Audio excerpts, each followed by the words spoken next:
Good morning, Sahyadri. Media partner, Nagar Sahyadri. Associated by Sahyadri Publication.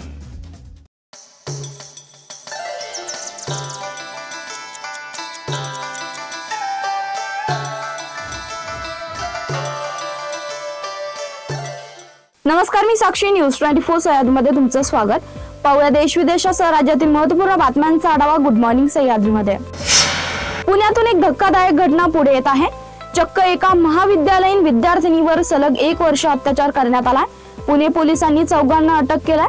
गेल्या वर्षभरात BA पहिल्या वर्षात शिकणाऱ्या 21 वर्षीय विद्यार्थिनीचे वारंवार लैंगिक शोषण केल्याचा आरोप तिने केलाय. या घटनेने मोठी खळबळ उडाली आहे. पोलिसांनी या प्रकरणात गुन्हे दाखल केल्यात. आरोपींनी इंस्टाग्रामवरील मैत्रीचा गैरफायदा घेतला. यासोबतच अत्याचार करताना तिचे काही व्हिडिओ तयार केले. पीडितेला गप्प बसण्यासाठी तिचा अश्लील व्हिडिओ उघड करण्याची धमकी दिली. अखेर या पीडित विद्यार्थिनीने 1 वर्ष अत्याचार सहन केल्यानंतर थेट पोलीस ठाण्यात धाव घेतली आहे. इंस्टाग्रामवरील मैत्री मोठी महागात पडल्याचं यावरून दिसतंय. पुण्यात गेल्या काही दिवसांपासून लैंगिक अत्याचाराच्या घटनांमध्ये वाढ होत असताना आता हा धक्कादायक प्रकार उघडकीस आला. गेल्या काही दिवसांपासून दिल्लीतील जंतर मंतरवर कॉकरोच जनता पार्टीचं आंदोलन सुरू आहे.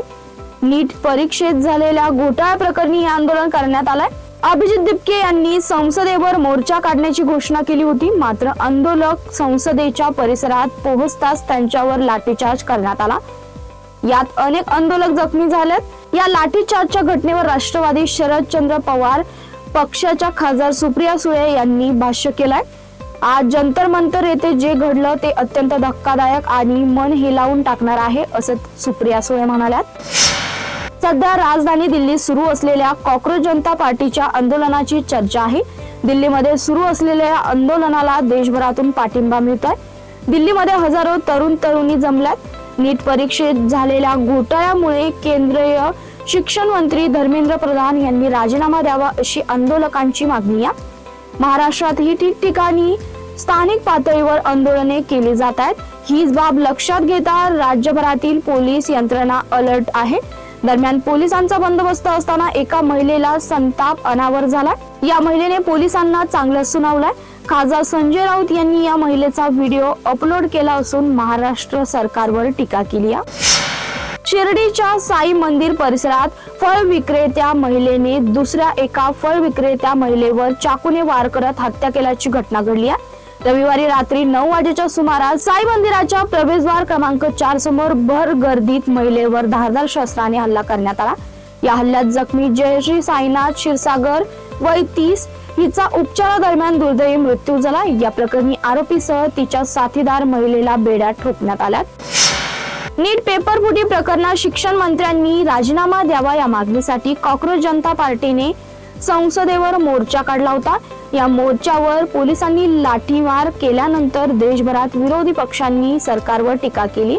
त्यानंतर आता ज्येष्ठ समाजसेवक अण्णा हजारे यांनी हे आंदोलन आणि पोलिसांचा लाठीमार या प्रकरणावर आपली पहिली प्रतिक्रिया दिली आहे. ज्येष्ठ समाजसेवक अण्णा हजारे यांनी दिल्लीत आंदोलकांवर झालेल्या लाठीमारावर आपली पहिली प्रतिक्रिया दिली. ते म्हणाले की लाठीमार का झाला हे माहित नाही, परंतु सर्व प्रश्न सलोख्याने सुटू शकतात, असंही हजारे म्हणाले. गुड मॉर्निंग सह्याद्रीमध्ये घेऊया छोटीशी विश्रांती.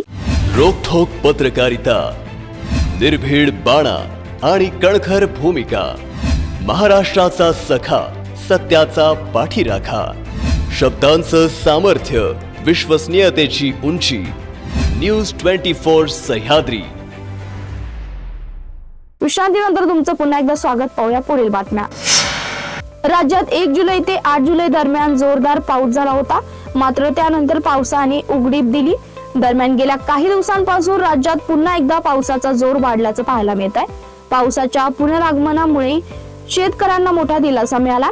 गेल्या 24 जुलैपर्यंत राज्यात पावसाचा जोर कायम राहणार असल्याचं हवामान विभागाने म्हटलंय. मराठवाडा आणि विदर्भातील काही जिल्ह्यांना हवामान विभागाकडून मुसळधार पावसाचा इशारा देण्यात आलाय.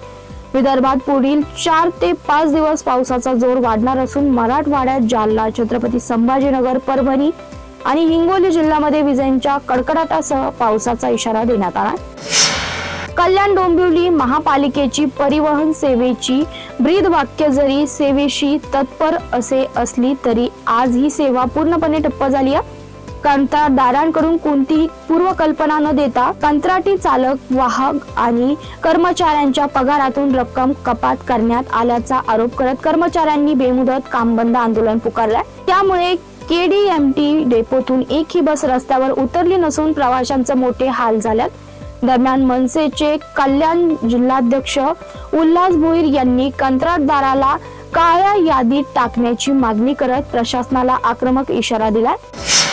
नीट पेपरफुटी प्रकरणात केंद्रीय शिक्षण मंत्री धर्मेंद्र प्रधान यांचा राजीनामा द्यावा या मागणीसाठी दिल्लीच्या जंतर मंतरवर कॉक्रोच जनता पार्टीचं आंदोलन सुरू आहे. आज या आंदोलनाचा 32वा दिवस आहे. सोमवारी कॉक्रोच जनता पार्टीने संसदेवर मोर्चा काढण्याची हाक दिली होती. मात्र दिल्ली पोलिसांनी जंतर मंतरवर अनेक आंदोलकांना रोखून धरलं होतं. मात्र उर्वरित आंदोलकांचा एक मोठा जमाव काल दुपारी संसद भवनापासून काही अंतरावर जाऊन धडकला. त्यानंतर दिल्ली पोलिसांनी या आंदोलकांवर बेछूट लाठीमार केला. यामध्ये अनेक विद्यार्थ्यांची डोकी फुटली असून अनेक जण जखमी झाले आहेत. या सगळ्यानंतर भीम आर्मी संस्थापक चंद्रशेखर आझाद हे सोमवारी रात्री संसदेच्या परिसरातील डॉक्टर बाबासाहेब आंबेडकर यांच्या पुतळ्याखाली धरणे आंदोलनाला बसले. युक्रेन आणि रशियाने एकमेकांवरील हल्ले तीव्र केल्यात. युक्रेन मधील ओडेसा बंदरातून निघालेल्या MV गोल्डन लिओ जहाजावर हल्ला झालाय. यामध्ये 4 भारतीय कर्मचाऱ्यांचा मृत्यू झाला आणि एकाची प्रकृती गंभीर आहे. परराष्ट्र मंत्रालयाने याबाबतची माहिती दिली आहे. हल्ल्याच्या वेळी जहाजावर 5 भारतीयांसह एकूण 17 कर्मचारी होते अशी माहितीही देण्यात आली आहे. परराष्ट्र मंत्रालयाने व्यापारी जहाजांना लक्ष करण्याचा आणि निष्पाप नागरिकांचे प्राण धोक्यात घालण्याचा निषेध केला. मुंबईतील ऐतिहासिक चैत्यभूमी परिसरात कोणत्याही प्रकारच्या आंदोलनाला प्रशासनाकडून परवानगी देण्यात आली नव्हती. तरी सोमवारी शेतकरी कामगार पक्ष, मार्क्सवादी कम्युनिस्ट पक्ष आणि CJP समर्थकांनी या ठिकाणी आंदोलनाचा प्रयत्न केला. मात्र कायदा आणि सुव्यवस्थेचा प्रश्न निर्माण होऊ नये म्हणून शिवाजी पार्क पोलिसांनी या प्रस्तावित आंदोलनाला स्पष्ट शब्दात परवानगी नाकारली. परवानगी नाकारलेली असतानाही आंदोलकांनी परिसरात गर्दी केल्याने पोलीस प्रशासन तत्काळ हरकत घेत आक्रमक झाल्याचं दिसून आलं. गुड मॉर्निंग सह्याद्रीमध्ये इथेच थांबतो. तुम्ही पाहत राहा न्यूज 24 सह्याद्री.